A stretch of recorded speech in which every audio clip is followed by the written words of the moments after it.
Hello friends, स्वागत है आप सभी का स्टडी साइंस के इस नए वीडियो में।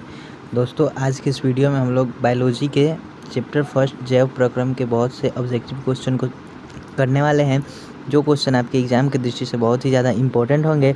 और आज से हम लोगों का एक सीरीज़ शुरू हो रहा है जिसमें हम लोग रोज़ साइंस के अलग अलग चैप्टर वाइज क्वेश्चन को करेंगे, जिसमें सारे ऑब्जेक्टिव को कवर किया जाएगा। तो एक बार वीडियो शुरू करने से पहले फटाफट से अपने दोस्तों को शेयर कर दीजिए, फिर हम लोग क्वेश्चन को शुरू करते हैं। चलिए देखते हैं पहला क्वेश्चन है कि पौधों में वाष्पोत्सर्जन किस भाग में होता है। देखिए, वाष्पोत्सर्जन की क्रिया जो होती है पौधों में पत्तियों में देखने को मिलती है, क्योंकि देखिए जब पौधे में प्रकाश संश्लेषण की क्रिया होती है तो पौधे में पाए जाने वाला जाइलम ऊतक नीचे से बहुत सी जल को क्या करता है, खींच के पत्तियों को दे देता है। तो पत्तियाँ उसका कुछ भाग भोजन बनाने में उपयोग करती है, लेकिन कुछ जल जो होता है बच जाता है, जो कि पत्तियों पे जो छोटे छोटे छिद्र पाए जाते हैं, रंध्र, जिनकी सहायता से वो वाष्प बनकर बाहर आता है, जिसे हम लोग वाष्पोत्सर्जन कहते हैं। तो जब भी पूछे वाष्पोत्सर्जन की क्रिया किस भाग में होती है तो आपका आंसर सी हो जाएगा, यानी कि पत्ता। अगला क्वेश्चन देखते हैं कि मानव रक्त में उपस्थित यूरिया की सामान्य मात्रा होती है। देखिए, मानव रक्त में जब यूरिया की मात्रा करें तो होगा 20 mg। अगला क्वेश्चन देखते हैं कि श्वसन की क्रिया के दौरान कितनी प्रतिशत ऊर्जा ताप के रूप में निष्कासित होती है। देखिए, ऊर्जा अगर ताप के रूप में निष्कासित होने का पूछे तो वो होगा आपका 20%। और पूछते कि श्वसन कैसी अभिक्रिया है तो आप उसको ऊष्माक्षेपी अभिक्रिया बोल सकते हैं, क्योंकि श्वसन के दौरान ऊष्मा निष्कासन होता है। अगला क्वेश्चन देखते हैं कि मनुष्य में वृक्क एक तंत्र का भाग है जो संबंधित है। देखिए, वृक्क जो है पोषण से संबंधित नहीं है, श्वसन से संबंधित नहीं है, परिवहन से संबंधित नहीं है, लेकिन उत्सर्जन से संबंधित है। उत्सर्जन मतलब होता है शरीर से हानिकारक पदार्थों को बाहर निकालना। और वृक्क जो होता है, यानी कि किडनी जो होता है मनुष्य में, वो क्या करता है, शरीर से मूत्र बनाता है, जो कि शरीर से बाहर आता है। तो वृक्क की बात करें, यानी किडनी की बात करें, तो ये हो जाएगा आपका उत्सर्जन तंत्र की बात। अगर वृक्क की संख्या पूछ दे तो एक इंसान में 2 वृक्क होता है। अगर पूछ दे कि इंसान एक वृक्क पे रह सकता है कि नहीं, तो एक वृक्क पे भी इंसान रह सकता है। अगर कृत्रिम वृक्क की बात करें तो वो हो जाएगा आपका हीमोडायलिसिस। क्या हो जाएगा? हीमोडायलिसिस। ये क्वेश्चन बहुत बार एग्जाम में रिपीट किया गया है, तो इसको थोड़ा सा ध्यान में रखना है। फटाफट से अगला क्वेश्चन देखते हैं कि पौधे के वायवीय भागों से जल के निष्कासन की क्रिया कहलाती है। देखिए, पौधे के वायवीय भाग मतलब होता है जहाँ पे छिद्र पाए जाते हैं। तो देखिए, पौधे के पत्तियाँ जो होती हैं उनमें छोटे छोटे छिद्र पाए जाते हैं। इनसे जब जल वाष्प के रूप में निकलता है तब उसे हम लोग कहते हैं वाष्पोत्सर्जन, यानी कि ऑप्शन डी सही हो जाएगा। परागण नहीं कहते हैं, निषेचन नहीं कहते हैं, विसर्जन नहीं कहते हैं, ऑप्शन डी यानी कि वाष्पोत्सर्जन। जब भी जल वाष्प के रूप में निकलेगा तो उसे वाष्पोत्सर्जन कहेंगे। देखिए कि वह प्रक्रम जिसके द्वारा शरीर में ऊर्जा का उत्पादन होता है। तो देखिए, ऊर्जा का उत्पादन जो होता है वो श्वसन के द्वारा होता है, क्योंकि जब हम लोग सांस लेते हैं तो हम लोग पोषण के फलस्वरूप हमारे शरीर में C6H12O6 यानी ग्लूकोज पहले से बना होता है। इसको तोड़ने के लिए हमें चाहिए होता है ऑक्सीजन। तो जैसे ही सांस लेते हैं ऑक्सीजन जाता है और इस ग्लूकोज को तोड़ करके ऊर्जा बना देता है।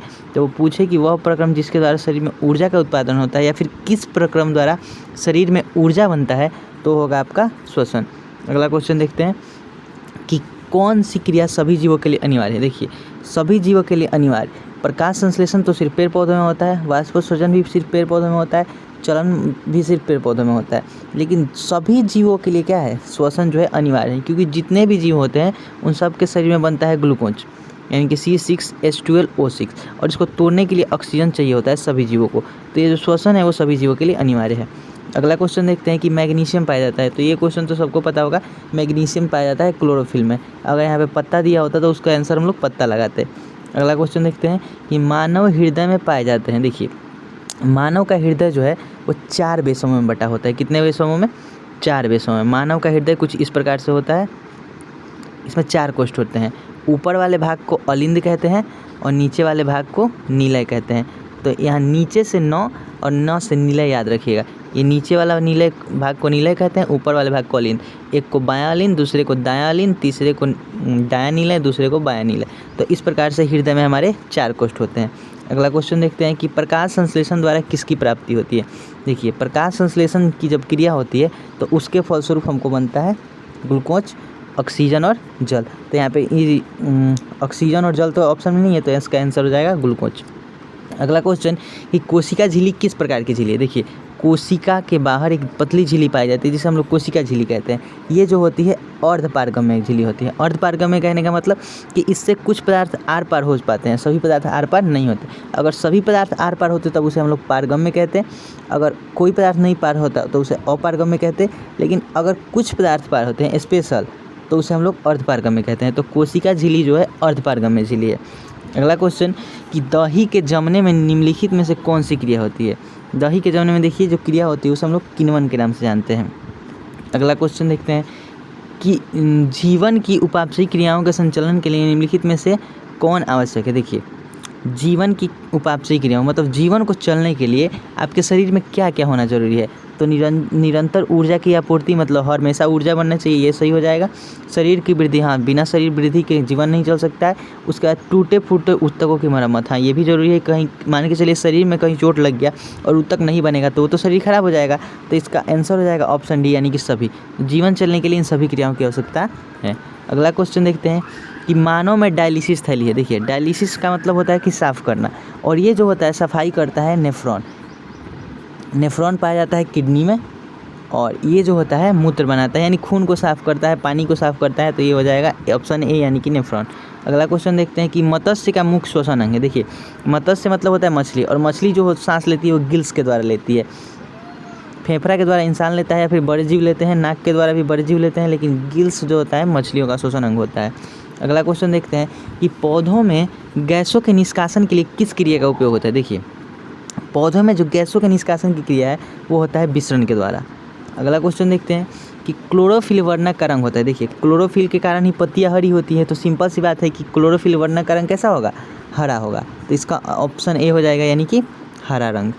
अगला कवक में पोषण की कौन सी विधि है। देखिए कवक में जो पोषण की विधि होती है वो होता है मृतजीवी। इसमें क्या होता है कवक जो होते हैं मरे हुए पदार्थों पे क्या होते हैं चिपक जाते हैं और उसी से अपना भोजन लेते हैं। तो जो अपना भोजन मरे जीवों से लेता है उसे हम लोग मृतजीवी कहते हैं। स्वपोषी पेड़ पौधे हो जाते हैं, संभोजी होता है मतलब बड़े जीव हो जाते हैं, और मृतजीवी जो होता है वो कवक हो जाता है।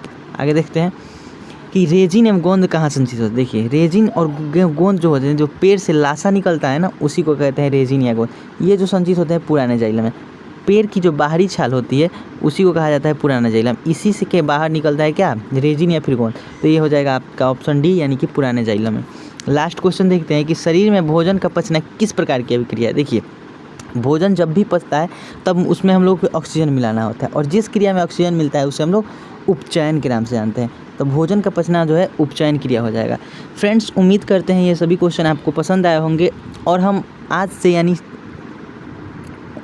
से हम लोग साइंस के बहुत सारे इंपॉर्टेंट क्वेश्चन का सीरीज शुरू कर रहे हैं, जिसमें हर रोज़ आपको 20 से 25 ऑब्जेक्टिव क्वेश्चन मैं लेके आऊँगा, वो भी चैप्टर वाइज। तो फटाफट से चैनल के साथ जुड़ जाइए अपनी तैयारी को बेहतर करने के लिए।